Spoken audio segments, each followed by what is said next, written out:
Welcome to Telugu 360. ముందుగా ముఖ్యాంశాలు.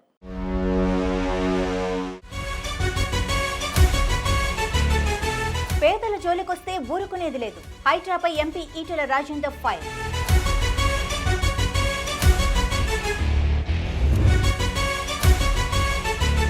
Quantum computing ను అందిపుచ్చుకోవాలి. గ్రీన్ ఎనర్జీలో ఏపీ స్ట్రాంగ్.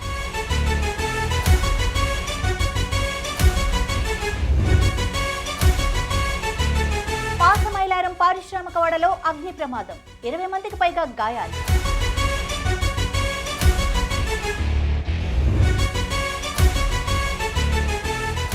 బీజేపీ అంశంపై వీడిన ఉత్కంఠ, నూతన అధ్యక్షుడిగా Ramachandra Rao.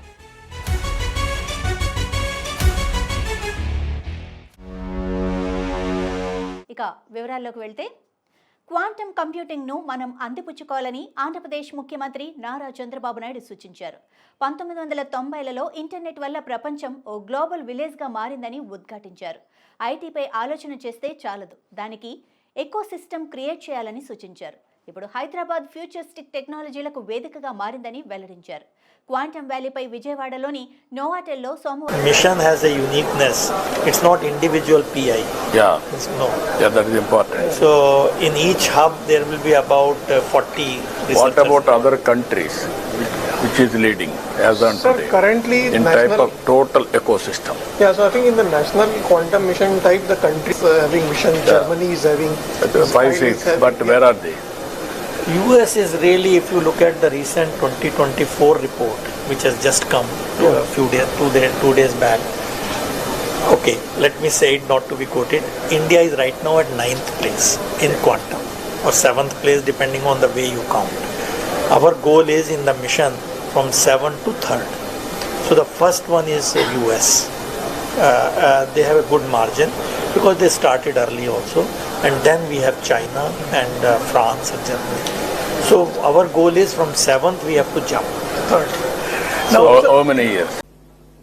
From the beginning I am saying we are becoming a user. Software we are very strong, but at the same time products we are very weak. That is the biggest challenge, sir, I am telling you. So in this meeting I am telling so many people you have seen from the morning, so much of enthusiasm. Now you prepare. Quantum computing means not only getting one machine and putting in Amravati, then you think quantum computer has come, my work is over. No. దేశంలో phone tapping మొదలుపెట్టిందే Congress party అని BRS నాయకులు RS Praveen Kumar సంచలన వ్యాఖ్యలు చేశారు. ఈవేళ కాంగ్రెస్ మంత్రులు, నాయకులు సిగ్గు లేకుండా ఫోన్ ట్యాపింగ్ అంశం గురించి అడ్డగోలుగా మాట్లాడటం వింతగా ఉందన్నారు. తెలంగాణ భవన్లో ఆర్ఎస్ ప్రవీణ్ కుమార్ మీడియాతో మాట్లాడారు. బీజేపీ పార్టీలో ఉంటూ కాంగ్రెస్ పార్టీకి వంత పాడే ఎంపీ కొండా విశ్వేశ్వరరెడ్డిని ఎవరూ పిలవకపోయినా నా ఫోన్ ట్యాప్ అయిందని కామెడీ చేస్తున్నారని, ఈ ఫోన్ ట్యాపింగ్ విచారణ చేసేది పోలీస్ అధికారులా, గాంధీ భవన్లో ఉండే కాంగ్రెస్ మంత్రులు, యూత్ కాంగ్రెస్ నాయకులా, ఏది వాస్తవమో ఏది అవాస్తవమో హైదరాబాద్ పోలీస్ కమిషనరేట్లో ప్రెస్ మీట్ పెట్టి ప్రజలకు తెలియజేయాలని ఆర్ఎస్పీ డిమాండ్ చేశారు. ఫోన్ ట్యాపింగ్ జరిగింది అంటున్నారు. నిజానికి ఫోన్ ట్యాపింగ్ ఎవరి హయాంలో స్టార్ట్ అయింది? కాంగ్రెస్ హయాంలో స్టార్ట్ అయింది. ఈ ఫోన్ ట్యాపింగ్ ఎందుకు చేయాలి, ఎవరి కోసం చేయాలనేది ఇండియన్ టెలిగ్రాఫ్ యాక్ట్ సెక్షన్ 5 చాలా క్లియర్గా చెప్తా ఉన్నది. కానీ దీని గురించి ఎవరు కూడా మాట్లాడడం లేదు. ఇవాళ కాంగ్రెస్ పార్టీ సిగ్గు లేకుండా ఇవాళ మేము ఒక్కొక్క మినిస్టర్లు అయితే ఇవాళ పిసిసి అధ్యక్షుడు మహేష్ కుమార్ గౌడ్ ఈయన నా ఫోన్ ట్యాపింగ్ అయిందంటాడు. అదేవిధంగా జూపల్లి కృష్ణారావు ఆయన కూడా నా ఫోన్ ట్యాపింగ్ అయిందంటాడు. కొండా విశ్వేశ్వరరెడ్డి ఆయన పేరు లేకపోయినా పోయి నన్ను కూడా పిలవండి అని చెప్పి ఆయన నా ఫోన్ ట్యాపింగ్ అయింది అంటాడు. అదేవిధంగా ఇగో జూపల్లి కృష్ణారావు నా ఫోన్ ట్యాపింగ్ అయింది అంటాడు. అదేవిధంగా కొండా విశ్వేశ్వరరెడ్డి పోయి ఈయన కూడా నా ఫోన్ ట్యాపింగ్ అయింది అంటాడు. అంటే ఇదేదో ఈ ఫోన్ ట్యాపింగ్ వ్యవహారం ఒక మనసు మమత సీరియల్ లాగా, లేకపోతే డాక్టర్ బాబు సీరియల్ లాగా, లేకపోతే చిన్నారి పెళ్లి కూతురు సీరియల్ లాగానో, లేకపోతే ఎంతెంత దూరం లాగానో, లేకపోతే హిందీలో ఒక పెద్ద సీరియల్ ఉన్నది, స్టార్ టీవీలో వస్తుంది, కభీ సాస్ భీ బహూతి అని చెప్పేసి, ఆ విధమైన సీరియల్ లాగా రోజు ఒక సీరియల్ లాగా పెట్టి ప్రజల ముందరికి తీసుకొస్తున్నారు. ఎంత ఘోరం అంటే అసలు ఎవరు సంబంధం లేని వట్టోళ్ళు పచ్చోళ్ళు అందరూ కూడా మా పేర్లు లేకపోతే పోలీసుల దగ్గరికి పోయి మా పేరు కూడా ట్యాప్ అయిందని చెప్పి రిపోర్ట్ చేయించుకొని పోతా ఉన్నారు. నేను ఇవాళ మళ్ళీ చెప్తున్నా పోలీస్ అధికారులకు, ఇవాళ సిట్ నడుపుతున్నది మహేష్ కుమార్ గౌడ లేకపోతే హైదరాబాద్ పోలీస్ కమిషనరా? ఇవాళ ఇన్వెస్టిగేషన్ చేస్తున్నది గాంధీ భవన్లో ఉండే యూత్ కాంగ్రెస్ నాయకుల లేకపోతే మరి ఎస్ఐలు, సిఐలు, ఏసీపీలా? ఇవాళ మీరు చెప్పాల్సిన అవసరం ఉన్నది. ఏది వాస్తవం, ఏది అవాస్తవం ప్రజల ముందర పెట్టండి. మీకు నిజంగా ఇంత కీలకమైన ఇన్వెస్టిగేషన్ అని మీరు అనుకుంటే మీరు ప్రతి వారం హైదరాబాద్ సిటీ పోలీస్ కమిషనర్ ఆఫీస్లో ప్రెస్ మీట్ పెట్టి ఈరోజు మేము ఇంతమంది స్టేట్మెంట్ రికార్డ్ చేసినాం, ఈ విధంగా ఎవిడెన్స్ వచ్చింది, ఇంతమంది బాధితులు మా దగ్గరకు వచ్చిండ్రు, వాళ్ళు ఈ విషయాలు చెప్పండి అని మీ చట్టం పర్మిట్ చేస్తే చెప్పండి. ఉమ్మడి వరంగల్ జిల్లా కాంగ్రెస్ రాజకీయాలు ఇప్పుడు అంతర్గత వర్గపోర్లతో రగులుకుంటున్నాయి. ఓవైపు మంత్రి కొండా సురేఖ దంపతులు, మరోవైపు ఇతర పార్టీ ఎమ్మెల్యేలు పరస్పర విమర్శలతో రాజకీయ వాతావరణాన్ని వేడెక్కిస్తున్నారు. ఈ నేపథ్యంలో కాంగ్రెస్ సీనియర్ నేత, మాజీ ఎమ్మెల్సీ కొండా మురళి చేసిన సంచలన వ్యాఖ్యలు పార్టీలో తీవ్ర చర్చకు దారితీశాయి. తనకు 500 ఎకరాల భూమి ఉందని, గత ఎన్నికల కోసం ఏకంగా 70 కోట్లు ఖర్చు పెట్టి గెలిచానని ఆయన బహిరంగంగా ప్రకటించారు. ఈ వ్యాఖ్యలు వరంగల్ కాంగ్రెస్ రాజకీయాల్లో హాట్ టాపిక్ గా మారాయి. 5 సార్లు అంటే 25 ఏళ్ళు ఎమ్మెల్యేగా గెలిపిస్తున్నా అంటే మీరు అర్థం చేసుకోండి. మరి అలాగే నేను డీసీ బ్యాంక్ చైర్మన్ ఉన్నప్పుడు, నష్టాలు ఉన్నప్పుడు నేను వాళ్ళకి ఒకటే మాట చెప్పిన, నేను లోపలికి రాను, బ్యాంకు లోపలికి రాను, చేస్తేందో కూడా నాకు అవసరం లేదు, అన్ని ఎన్ని పైసలే నాకు అవసరం లేదు, నా ఆఫీసు నేను చూసుకుంటా, నా కుర్చీ నేను తెచ్చుకుంటా, మీటింగ్కి మాత్రం మీకు బిర్యానీ పెడతా అని చెప్పిన. బాగా పనిచేసింది. అతను రాజశేఖర రెడ్డి గారు 13 కోట్లు ఇస్తే దాని తర్వాత నన్ను ఎమ్మెల్సీ నిలబెట్టిండు. మరి నాకున్న డాక్టర్ మధ్యలో పోటీ అని వాళ్ళకు 150 ఉన్నారు. ఎర్రబల్లులు 2 ఉంటారు. వాళ్ళు చెప్పిండు ఓ రౌడీకి ఓ డాక్టర్ మధ్యలో పోటీ అని. వాళ్ళని సిమ్లా తీసుకుపోయింది, కొండపూర్లో గోవా తీసుకుపోయింది, ఇదే బండపైన తీసుకుపోయింది. నేను వచ్చి వేసింది 245 ఓట్లు ఎక్కువ వేసింది నాకే. వాళ్ళు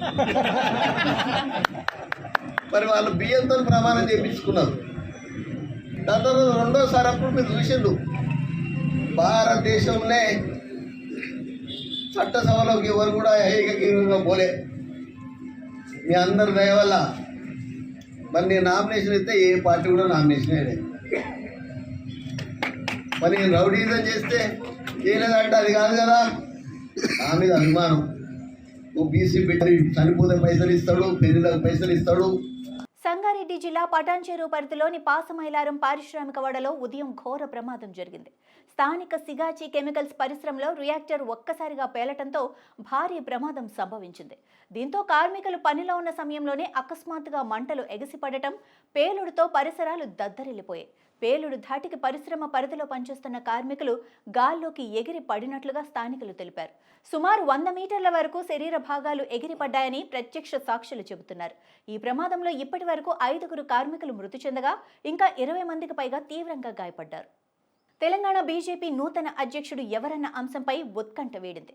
బీజేపీ నూతన అధ్యక్షుడిగా మాజీ ఎమ్మెల్సీ రామచంద్రరావు పేరును పార్టీ అధిష్టానం ఖరారు చేసినట్లు సమాచారం. ఆర్ఎస్ఎస్తో పాటు కొందరు సీనియర్ నేతలు రామచంద్రరావు పేరును బలంగా ప్రతిపాదించినట్లు తెలిసింది. ఇప్పటికే రామచంద్రకు హైకమాండ్ సమాచారం ఇచ్చినట్లు పార్టీ వర్గాలు చెబుతున్నాయి. బీజేపీ రాష్ట్ర అధ్యక్ష పదవి తుది రేసులో మాజీ ఎమ్మెల్సీ రామచంద్రరావుతో పాటు ఎంపీ ఈటెల రాజేందర్ పేరు కూడా ప్రముఖంగా వినిపించగా, అధిష్టానం మాత్రం అధ్యక్ష పదవికి రామచంద్రరావు పేరును ఖరారు చేసినట్లు తెలుస్తోంది. అయితే రామచంద్రరావుతో పాటు ఓ ఎంపీ కూడా అధ్యక్ష పదవికి నామినేషన్ దాఖలు చేసేందుకు సిద్ధమయ్యారని సమాచారం. 1 కంటే ఎక్కువ నామినేషన్లు దాఖలైతే ఎన్నిక అనివార్యం కానుంది. రామచంద్రరావు బీజేపీలో సీనియర్ నేతగా కొనసాగుతున్నారు. అనేక పదవుల్లో ఆయన పార్టీకి సేవలందించారు. 1980-82 మధ్య భారతీయ జనతా యువ మోర్చా రాష్ట్ర కార్యదర్శిగా, 1999 నుంచి 2003 వరకు బీజేపీ లీగల్ సెల్ జాయింట్ కన్వీనర్గా, 2003 నుంచి 2006 వరకు బీజేపీ లీగల్ సెల్ కన్వీనర్గా పనిచేశారు. 2007 నుంచి 2009 వరకు బీజేపీ అధికార ప్రతినిధిగా బాధ్యతలు నిర్వర్తించారు. హైదరాబాద్ బీజేపీ అధ్యక్షుడిగాను పనిచేశారు. 2015లో పట్టభద్రుల ఎమ్మెల్సీగా ఎన్నికయ్యారు. బీఆర్ఎస్ ఎమ్మెల్యే మాజీ మంత్రి జగదీష్ రెడ్డి మీడియా సంస్థలపై తీవ్ర వ్యాఖ్యలు చేశారు. మహాన్యూస్ ఛానల్ కార్యాలయంపై జరిగింది దాడి కాదని, అది బీఆర్ఎస్ తెలిపిన నిరసన మాత్రమేనని అన్నారు. తాము దాడులు చేస్తే ఇలా ఉండదని, అలాగని తాము దాడులు చేయబోమని అనుకోవద్దని వ్యాఖ్యానించారు. మీడియా ముసుగులో కబేళాలు నడుపుతున్నారని, మరో 2-3 మీడియా సంస్థల పని కూడా పడతామని హెచ్చరించారు. ఏముందని ఫోన్ ట్యాపింగ్? ఒక్కడొకడు రెచ్చిపోయి బల్బ్ ఎక్కువై ఇష్టం వచ్చిన పద్ధతిలో మేమ్స్ పెడుతూ ఎవడిచ్చిండి వాడికి సమాచారం పెట్టిన వాడికి? ఎక్కడ విన్నారు? కేటీఆర్ సంబంధమా? ఏ ఒక్క ఆడపిల్ల వచ్చి నా ఫోన్ ట్యాప్ చేసిన చెప్పారా ఇప్పటి వరకు? ఏ బల్బుతో పెడతాడు వాడు ఎవడైనా సరే? దేని కొరకు? ఇది మీడియా హౌస్ అనకపోతే స్లాటర్ హౌస్, మీడియా హౌస్ ఎట్లా అంటారు స్లాటర్ హౌస్ అనకపోతే? ఏం దాడి మీరు చేస్తున్నది? మా వాళ్ళు నిరసన చేస్తే ఒక రాయి ఏదైనా నీ కారు పగిలిందే మద్దం.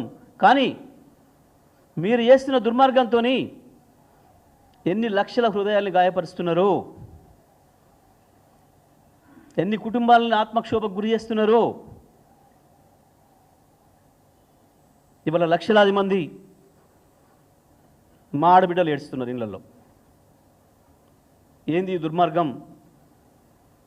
ఎందుకు మాట్లాడతలేరు మీరు అని మమ్మల్ని అడుగుతున్నారు. సంవత్సర కాలంగా ఓ పరిమాణ కాళేశ్వరం మాట్లాడినారు. ఏముందిరా కాళేశ్వరంలో? నగరంలో హైడ్రా కూల్చివేతలు రాజకీయ ప్రకంపనలు సృష్టిస్తున్నాయి.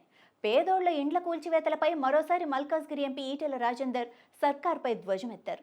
జవహర్ నగర్లో మాట్లాడుతూ 30-60 గజాల్లో ఇల్లు కట్టుకునేటోడు ఉన్నోడా లేనోడా అని ప్రశ్నించారు. ప్రభుత్వానికి కళ్ళు కనబడటం లేదు అంటూ ఫైర్ అయ్యారు. బంజారా హిల్స్లో ఎకరా 50 కోట్లు, 60 కోట్లు, 100 కోట్ల భూములను కాంగ్రెస్ నేతలు కబ్జా చేసి ఆక్రమించారని ఆరోపించారు. నేను అడుగుతా ఉన్నా, 30 గజాలలో 60 గజాలలో ఇల్లు కట్టుకుంటోడు ఉన్నోడా లేనోడా? మూర్ఖుల్లారా, కనబడతలే అని చెప్పి అడుగుతున్నా. ఇంత మా ప్రభాకర్ ఒక మాట చెప్పిండు. బంజారా హిల్స్లో ఒక్కొక్క ఎకరం 50 కోట్లు, 60 కోట్లు, 100 కోట్లు గా భూములని నీ పార్టీ నాయకులు, డబ్బున్నోళ్ళు, కలిగిన వాళ్ళు, ఇవాళ అధికారంలో ఉన్నోళ్ళు ఆక్రమించుకుంటే దాన్ని రెగ్యులరైజ్ చేయడానికి ఇంతకుముందు చెప్పినట్టుగా జీవో నంబర్ 58, జీవో నంబర్ 59లో వన్ ల్యాండ్ 6 ఎకరాలు ఉంటుంది.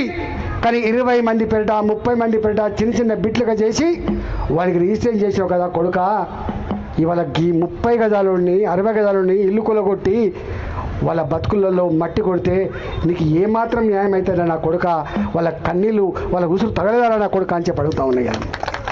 పాసమైలారం ఘటన ముమ్మాటికి రాష్ట్ర ప్రభుత్వ వైఫల్యమేనని మాజీ మంత్రి హరీష్ రావు అన్నారు. బాధితులకు భారీగా పరిహారం అందించాలని డిమాండ్ చేసిన ఆయన ప్రమాదంపై న్యాయ విచారణ జరపాలని ప్రభుత్వాన్ని డిమాండ్ చేశారు.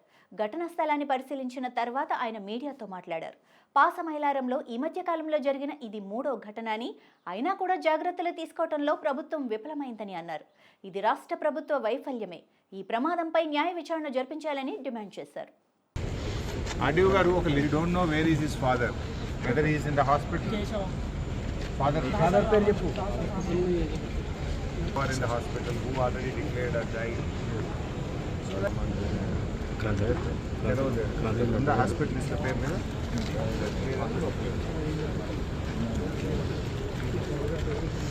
Villa father per Praveen Kumar. Praveen Kumar in the hospital better వేరే పని పెట్టుకోకి తొందర పెట్టాలి. నాకు లిస్ట్ కావాలి. అదే అర్థమవుతలేదు కదా. అది ఒక వచ్చి టేబుల్ వేసి చిన్న మైక్ పెట్టి, హ్యాండ్ మైక్ పెట్టి ఎవరైనా వస్తే అక్కడ మాట్లాడి రాసుకోండి. ఎవరెవరికి సంబంధం లేకపోతే టేబుల్,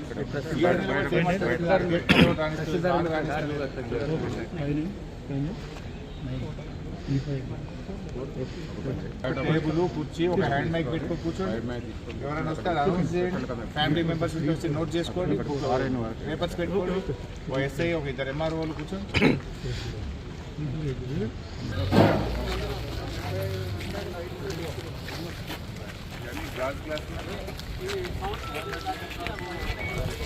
डिपार्टमेंट बारे में मेरा डिपार्टमेंट नीचे रहता है, मेरे को मालूम है सर कितना हुआ था। आप नीचे रहते और नीचे रहता है हैं और रिएक्टर के पास नहीं रहते और रिएक्टर का पास बोले तो अपना पीछे में रिएक्टर है, रिएक्टर है, एशियन टैंक है वो था, मगर कहाँ से हुआ कैसा हुआ इसको मालूम नहीं। कितना रिएक्टर ब्लास्ट हुआ? अभी रिएक्टर बोले तो पूरा कंपनी ब्लास्ट हो गया है, रिएक्टर बोल के नहीं, पूरा कंपनी A to Z पूरा ब्लास्ट ये हो किस गया। वजह से हुआ आपके अंदाज? वो तो हम लोग को भी खुद पता ही नहीं सर। आप कितने साल से काम कर रहे थे?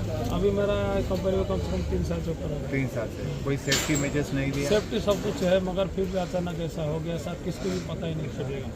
डेली हम लोग आते थे, ऐसा मजा मस्ती करते, ड्यूटी करते थे, टिफिन भी करते थे, फिर अपना काम कोई उसका इंस्पेक्शन हो रहा था, उसका ऑयल चेंज करना, उसका सेफ्टी मेजर से हुआ?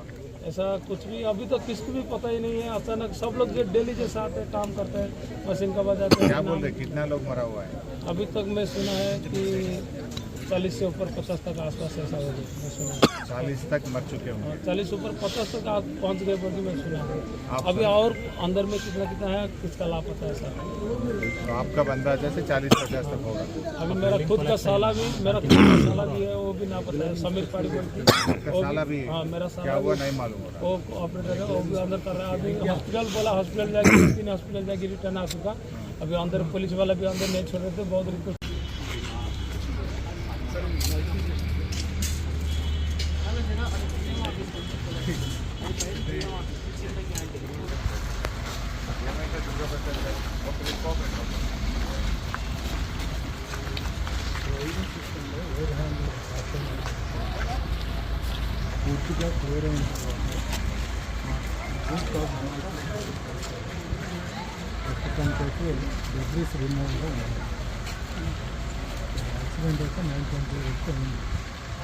वैसा कितने मालूम हो रहा है? 4 फ्लोर का बिल्डिंग गिर गया बस तो बोल रहे थे। Hearing the debris. और जो अंदर आगे अभी भी आग है तो पानी फेंक रहे हैं लोग, और जो भारी वाली बीम है ना, तो ये मशीन से निकला हुआ है। अभी कितने 6 बॉडी निकाले हैं अभी? 2 in the hospital, 6 here. Broad death. నూట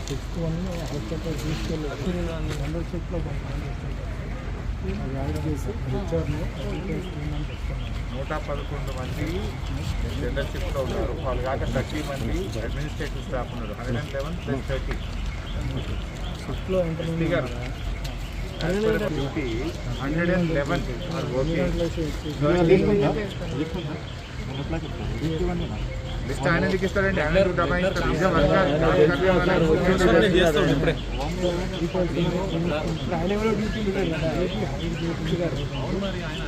111 మంది ఉన్నారు.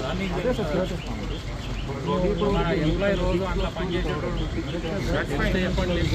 అడుగుతున్నామని ఏదో చెప్తే ఇంతవరకు దిక్కు లేదు, పాడలేదు. బయట అందరు ఏడుస్తున్నారు, వాళ్ళకి సమాధానం చెప్పేటోడు లేడు సార్. మినిమం तो क्या फायदा? अब एक टेबल डाल के, कुर्सी डाल के, तहसीलदार बैठ के, उनके रिश्तेदार कोई आए तो बताना हॉस्पिटल में ये लोग हैं, इतने लोग मर चुके हैं, बाकी लोगों को एक इंक्वायरी सेंटर रखो साहब, एक टेलीफोन नंबर डिक्लेयर करो और ऑल ओवर इंडिया से फ़ोन करते ना, नंबर डिक्लेयर करो, एक मोबाइल नंबर दो. यूट ओवर सर, कोई बचा सके तो लोगों को बचाइए बस. सर एक नंबर डिक्लेयर कर दो, ऑल ओवर इंडिया से फोन करते ना लोग, एक मोबाइल मीडिया में दे दो.